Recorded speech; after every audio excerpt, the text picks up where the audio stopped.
A'udzubillahi minasyaitonirrajim. Bismillahirrahmanirrahim. Alhamdulillahirabbil alamin. Wassalatu wassalamu ala asyrafil anbiya'i wal mursalin Sayyidina Muhammadin wa ala alihi washabihi ajmain. Assalamualaikum warahmatullahi wabarakatuh. Alhamdulillah, segala puji dan syukur dipanjatkan kehadrat Allah Subhanahu wa taala. Selawat dan salam ke atas junjungan mulia Nabi Muhammad sallallahu alaihi wasallam, atas keluarga serta para sahabat baginda. Syukur Alhamdulillah bertemu kita pada kali ini secara maya yang dianjurkan oleh Institut Tanah dan Ukur Negara iaitu ISTUN bagi program ilmu falak dan dengan tajuk pengenalan takwim. Sebelum saya pergi lebih lanjut lagi, saya ingin mengucap atau merakamkan jutaan terima kasih kepada pihak penganjur iaitu ISTUN kerana telah memberi kepercayaan kepada saya khasnya dan juga kepada bahagian ukur juridik Jabatan Ukur dan Pemetaan Malaysia untuk berkongsi pengetahuan dengan tuan-tuan dan puan-puan sekalian.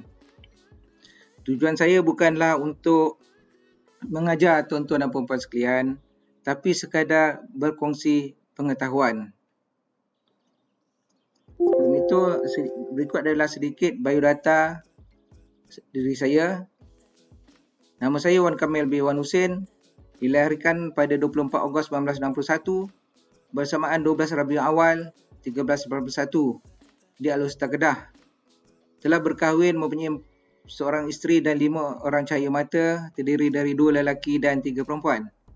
Pendidikan rendah dan menengah di Sekolah Rendah Jenayah Kebangsaan Jalan Badan Tembak, Kuala Lumpur, Sekolah Menengah Jalan Badan Tembak, Kuala Lumpur. Pendidikan tertinggi Diploma Ukur Tanah Universiti Teknologi Malaysia, Kuala Lumpur. Mula berkhidmat dengan Jabatan Ukur dan Pemetaan Malaysia atau JUPEM pada awal tahun 1984. Tempat bertugas awal di Jabatan Ukur Topografi Sabah pada tahun 2000 bertukar ke Seksyen Judisi di Ibu Pejabat JUPEM Kuala Lumpur. Sehingga kini telah berkhidmat lebih kurang 36 tahun. Pengalaman kerja adalah di bahagian pemetaan, pengukuran sepadan antarabangsa Malaysia, Sabah Sarawak dan Indonesia, Kalimantan Timur, Kalimantan Barat sebagai penyemak akhir dataset pemetaan topografi, geodesi, astronomi dan falak syar'i. Tempat bertugas sekarang adalah di bahagian ukur juridik JUPEM. Jawatan hakiki semasa adalah penolong juruukur grade JA 40. Sebelum saya meneruskan perkongsian kita, saya bacakan sedikit penafian. Pembentangan ini hanya bertujuan pendidikan semata-mata dan tidak menggantikan pertimbangan profesional bebas. Pandangan, fikiran dan pendapat yang dinyatakan dalam pembentangan ini adalah pendapat penyampai dan tidak semestinya pendapat JUPEM. JUPEM tidak menjamin ketepatan atau kebolehpercayaan maklumat yang diberikan di sini. Ringkasan penyampaian pada kali ini adalah takrif takwim, takwim syamsiah, takwim kamariah, takwim Gregorian, takwim Julian, sejarah, takwim hijriah, takwim istilahi, takwim ijtima' hakiki, takwim wujudul hilal, takwim imkanur ru'yah, serta penerangan ringkas bagaimana kaedah penentuan awal 3 bulan utama iaitu Ramadan, Syawal dan Zulhijjah. Apa itu takwim? Takrif takwim. Takwim adalah istilah daripada bahasa Arab yang membawa maksud kalender atau tarikh yang dibentuk daripada sistem hitungan masa yang berurutan menggunakan hari, bulan, tahun yang lazimnya dirujuk berpandukan kepada objek samawi atau astronomi dalam sistem suria seperti matahari atau bulan atau kedua-duanya sekali. Terdapat takwim dibina berasaskan matahari saja, contohnya takwim Gregorian atau miladiah dan takwim Julian. Yang merujuk kepada bulan saja, contohnya takwim hijriah atau gabungan antara bulan dan matahari iaitu luni solar, contohnya takwim Cina, Hindu, Yahudi dan lain-lain. Unit asas dalam pengiraan takwim adalah hari. Walaupun pada masa kini hari diukur dari tengah malam ke tengah malam berikutnya. Ini merujuk kepada kalender Gregorian. Namun ia bukanlah menjadi satu kemestian. Ada yang menggunakan tengah hari, waktu matahari terbenam dan sebagainya. Takwim memainkan peranan yang sangat penting dalam kehidupan manusia sejak zaman dahulu lagi. Bagi urusan seharian, bagi aktiviti keagamaan, sosial, pertanian, perniagaan, pentadbiran hingga urusan pemerintahan. Jika tuan-tuan melihat pada gambar rajah yang disertakan dalam slide ini, iaitu di kanan tuan-tuan dan puan-puan, kita dapati tarikh kemerdekaan Tanah Melayu 31 Ogos 1957 Masihi bersamaan 4 Safar 1357 Hijriah, hari Sabtu, dipilih oleh ulama yang diketuai oleh Tuan Syekh Abdullah Fahim, iaitu merupakan datuk kepada Perdana Menteri ke-5 Tun Abdullah Ahmad Badawi. Kita dapati daripada gambar rajah ini yang mana diperolehi daripada perisian Stellarium versi 0.19.1. Ya, bila kita tengok di sini kita dapati kedudukan planet-planet di dalam sistem Suria pada tarikh tersebut berkedudukan hampir sejajar. Ya. Jadi maknanya tarikh takwim, bermakna takwim ni dia memberikan peranan yang amat penting dalam urusan pelbagai urusan, ya. Okey, seterusnya takwim Syamsiah. Takwim Syamsiah adalah merujuk kepada perubahan musim yang berkait dengan perubahan kedudukan matahari dalam satu tahun tropika sebanyak 365.24 hari. Oleh kerana paksi putaran bumi tercondong sebanyak 23.5 darjah, maka terjadinya 4 musim yang utama, iaitu musim panas, musim bunga, musim luruh dan musim sejuk dalam setahun bagi negara-negara yang berada di sekitar garis sartan, iaitu 23.5 darjah utara, dan garis jadi yang berada di garis lintang 23.5 darjah selatan. Okay. Dengan terjadinya perubahan musim ini, ia mempengaruhi sosioekonomi sesuatu negara, terutama dalam hasil pertanian. Penandaan musim dapat diketahui dengan merujuk kedudukan matahari di 4 buruj, iaitu buruj Hamal ataupun Aries, Saratan iaitu Cancer, Mizan ataupun Libra, dan Jadi iaitu Capricorn. Berdasarkan hisab, matahari berada di buruj Hamal pada 21 hari bulan Mac, Saratan pada 22 Jun, Mizan pada 24 September dan Jadi pada 23 September. Seterusnya kita dapat mengetahui permulaan musim, iaitu dengan merujuk kepada bulan tersebut, iaitu bulan Mac merupakan permulaan musim bunga, bulan Jun permulaan musim panas, bulan September permulaan musim gugur, dan Disember ialah permulaan musim sejuk. Takwim Kamariah. Takwim Kamariah pula merujuk kepada peredaran bulan mengelilingi bumi berdasarkan fasa bulan.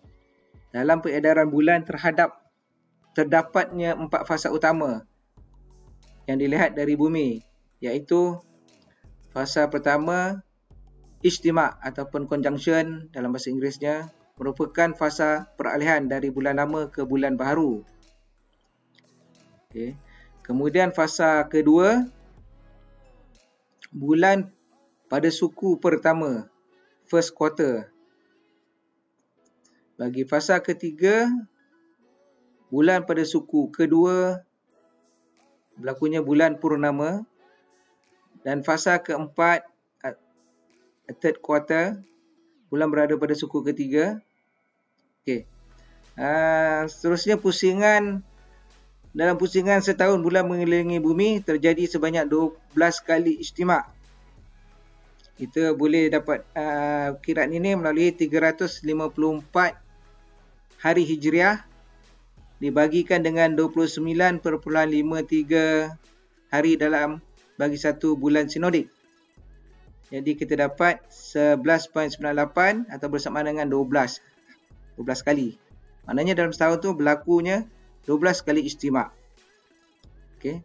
Ijtima' ni adalah pertemuan di antara bumi, bulan dan matahari, atau secara elemennya ketiga-tiga objek samawi ini berada pada satu garisan lurus, ataupun dari segi lebih teknikal sikit, ketiga-tiga badan ini berada pada satah longitude yang sama. Sekiranya mereka betul-betul lurus dan sejajar, maka boleh berlakunya gerhana matahari.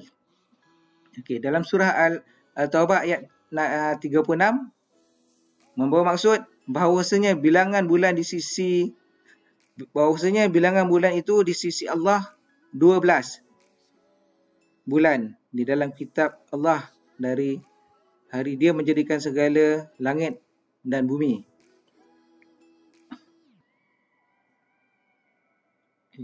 Takwim Gregorian atau takwim miladiah. Takwim ini berdasarkan daripada takwim Julian yang telah mengalami sedikit perubahan. Ia pertama kali diusulkan oleh Aloysius Lilius dari Napoli, Itali, dan diikuti oleh Pope Gregory ke-13 pada 24 Februari 1582. Perubahan tarikh berlaku pada 4 Oktober 1592, hari Sabtu. Diikuti dengan hari berikutnya adalah 15 Oktober 1582, hari Ahad. Jadi berlakunya lupus sebanyak 10 hari. Perubahan ini disebabkan permulaan musim bunga 21 Mac semakin terkehadapan sehingga perayaan Easter yang telah dipersetujui sejak Konsili Nisia I pada tahun 325 masih tidak lagi tepat. Jadi takwim ini mengandungi 12 bulan dalam setahun dengan bilangan 365 hari bagi tahun biasa dan 366 hari dalam tahun lompat. Urutan nama-nama bulan adalah seperti di bawah. Januari 31 hari, Februari terdapat 28 bagi tahun biasa dan 29 hari dalam tahun lompat. Mac 31, April 30, Mei 31, Jun 30, Julai 31, Ogos 31 hari, September 30 hari, Oktober 31 hari, November 30 hari dan Disember 31 hari. Okay, takwim Julian. Takwim Julian atau Julius atau Julian telah dicadangkan oleh ahli astronomi Sosigenes yang digubal oleh Julius Caesar dari Januari 1, 45 sebelum Masihi. Setiap 3 tahun mengandungi 365 hari. Setiap tahun keempat mengandungi 366 hari. Jadi kelewatan 1 hari dari equinox setiap 128 hari. Kalender ini merupakan tahun Syamsiah ataupun matahari dengan bilangan hari yang tetap setiap bulan dan pada satu hari setiap 4 tahun untuk pelarasan tempoh tahun tropika. Kalender ini digunakan secara rasmi di seluruh Eropah sehingga pembaharuan kemudiannya dilakukan oleh Pope Gregory ke-13 pada tahun 1582. United Kingdom hanya melaksanakannya pada tahun 1752, Rusia pada 1918 dan Greece pada 1923. Gereja Ortodok masih menggunakan kalender Julius supaya perayaan Christmas dan Tahun Baru berbeza. Sebelum era 45 Masihi, sebelum 45 sebelum Masihi telah dipanggil era keliru Julius Caesar memasukkan 90 hari ke dalam kalender Roman tradisional untuk mendapatkan lebih dekat dengan ketepatan perubahan musim. Kemasukan ini adalah begitu cuas sehingga bulan dalam kalender tidak lagi sesuai. Akhirnya dengan nasihat Sosiogenes, ahli astronomi dari Alexandria, Caesar menetapkan kalender beliau kepada 12 bulan. Setiap satu dengan beberapa hari yang tertentu kerana ia kini dengan penentuan tahun lompat setiap 4 tahun. Dengan kepercayaan bahawa panjang satu tahun matahari adalah 365.25 hari pada masa itu. Sejak meninggalnya Caesar, penerapan tahun lompat ataupun kabisah telah salah. Ia berlaku setiap memasuki tahun keempat, jadi 3 tahun sekali. Keadaan ini konon dibetulkan kemudian oleh Kaisar Augustus dengan meniadakan semua hari kabisah dari tahun 8 sebelum Masihi sampai tahun 4 Masihi. Setelah itu kalender Julius berfungsi dengan jauh lebih baik. Seterusnya kita pergi pada sejarah takwim hijrah.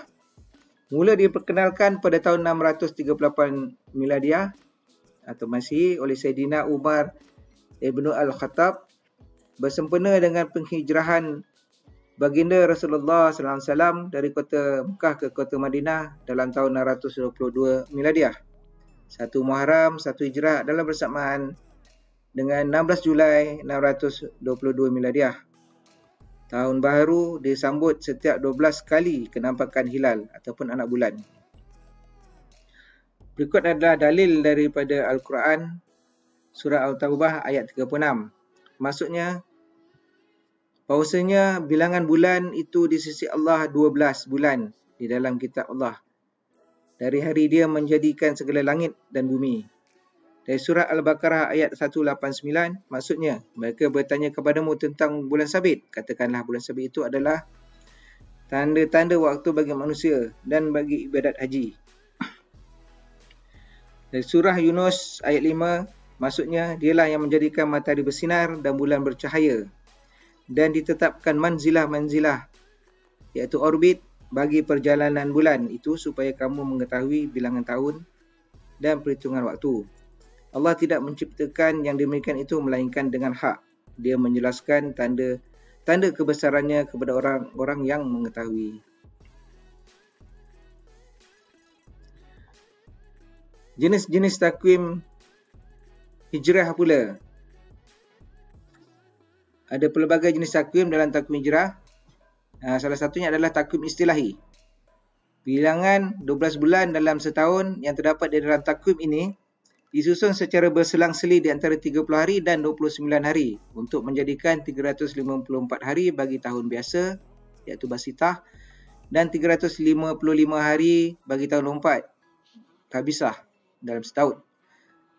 Dalam pusingan sinod 30 tahun terdapat 19 tahun biasa dan 11 tahun lompat. Jumlah keseluruhan hari dalam pusingan 30 tahun bersamaan dengan 19 tahun darab dengan 354 hari ditambah dengan 11 tahun darab 355 hari menjadikan 10.631 hari. Jadi bagi tahun-tahun biasa iaitu basitah terdiri daripada tahun 1, 3, 4, 6, 8, 9, 11, 12, 14, 16, 17, 19, 20, 22, 23, 25, 27, 28 dan 30. Manakala bagi tahun lompat iaitu kabisah terdiri dari tahun 2, 5, 7, 10, 13, 15, 18, 21, 24, 26 dan 29.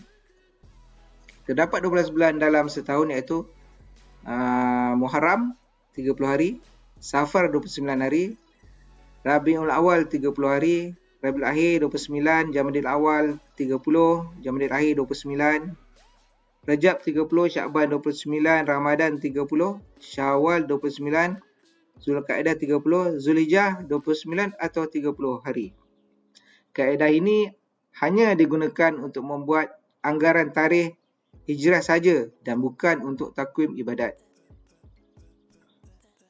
Takwim istimak hakiki. Takwim jenis ini berdasarkan kepada sistem istimak bulan, bumi, bulan, matahari. di mana penentuan awal bulan hijrah dikira berpandukan selepas berlakunya istimak hakiki. Sekiranya istimak berlaku sebelum matahari terbenam pada hari yang ke-29 bulan hijriah, maka sejak terbenamnya matahari itulah dikira sebagai awal bulan hijrah yang baru, atau dengan lain perkataan, esoknya adalah satu hari bulan. Sebaliknya, jika istimak berlaku selepas terbenamnya matahari pada hari tersebut, maka keesokan harinya dijadikan 30 hari bulan. Takwim wujudul hilal. Takwim jenis ini juga berdasarkan sistem istimak bulan, bumi, bulan, matahari. Bagaimanapun, penentuan awal bulannya bergantung kepada sama ada hilal itu wujud atau tidak di atas ufuk pada saat matahari terbenam pada hari ke-29 bulan hijrah. Sekiranya hilal itu wujud, maka bermula dari waktu terbenam matahari itulah bulan baru atau satu hari bulan itu dikira. Begitulah sebaliknya. Dan takwim ini digunakan di Malaysia sebelum tahun 1996 bagi penentuan awal 10 bulan selain Ramadan dan Syawal. Takwim Imkanur Ru'yah atau takwim ru'yah dan hisab. Takwim Imkanur Ru'yah pula terbentuk bila mana penentuan bagi setiap awal bulan hijrah dibuat berdasarkan ketetapan kriteria Imkanur Ru'yah yang tertentu. Takwim ini digunakan di Malaysia bagi kesemua bulan hijrah mulai tahun 1995 berdasarkan kriteria yang telah dipersetujui dalam tahun 1992. Perangan ringkas bagaimana kaedah penentuan awal 3 bulan utama iaitu Ramadan, Syawal dan Zulhijjah. Jawatankuasa Teknikal Kalender Islam Kebangsaan telah ditubuhkan di akhir tahun 80-an. Ianya terletak di bawah Jawatankuasa Induk Penetapan Puasa dan Hari Raya yang dikeluarkan oleh Jabatan Kemajuan Islam Malaysia JAKIM, di mana dahulunya dikenali sebagai bahagian Hal Ehwal Islam Bahis Jabatan Perdana Menteri. Jawatankuasa Induk ini ditubuhkan oleh Majlis Raja-Raja melalui Majlis Kebangsaan bagi Hal Ehwal Agama Islam Malaysia pada 14 Disember 1989. Jupa merupakan salah satu anggota ahli jawatankuasa Teknikal Kalender Islam Kebangsaan. Ahli jawatankuasa dilantik setiap 2 tahun sekali, di mana ada yang dilantik melalui jabatan dan ada yang dilantik secara perseorangan. Ianya adalah terdiri daripada pegawai beragama Islam dari agensi-agensi yang terlibat secara langsung di bidang ini. Semasa pertemuan tidak rasmi Menteri-Menteri Agama Negara Brunei Darussalam, Republik Indonesia, Malaysia dan Republik Singapura atau singkatannya MABIMS, kali pertama yang diadakan di Bandar Seri Begawan pada tahun 1989, ketetapan telah dibuat untuk mengadakan penyelarasan dalam penyediaan takwim hijrah di kalangan negara-negara anggota. Pada tahun 1992, bertempat di Labuan, MABIMS telah bersepakat bahawa penentuan awal bulan Ramadan, Syawal dan Zulhijjah di kalangan negara-negara anggota dibuat berdasarkan ru'yah dan hisab dengan menggunakan kaedah Imkanur Ru'yah, manakala bulan-bulan yang lain dengan kaedah wujudul hilal ataupun secara hisab. Kriteria Imkanur Ru'yah. Istimak telah berlaku pada 29 Syakban, 29 Ramadan atau 29 Zulkaidah sebelum matahari terbenam dan hilal dianggap boleh kelihatan apabila kiraan memenuhi salah satu syarat-syarat berikut. Ketika matahari terbenam, ketinggian anak bulan di atas ufuk tidak kurang daripada 2 darjah dan jarak lengkung bulan ke matahari tidak kurang daripada 3 darjah, atau ketika bulan terbenam, umur anak bulan tidak kurang dari 8 jam setelah berlakunya istimak. Okey. Dalam kriteria Imkanur Ru'yah ni, jarak lengkung kita menggunakan definisi daripada pusat bulan ke piringan bahagian atas matahari ketika matahari terbenam.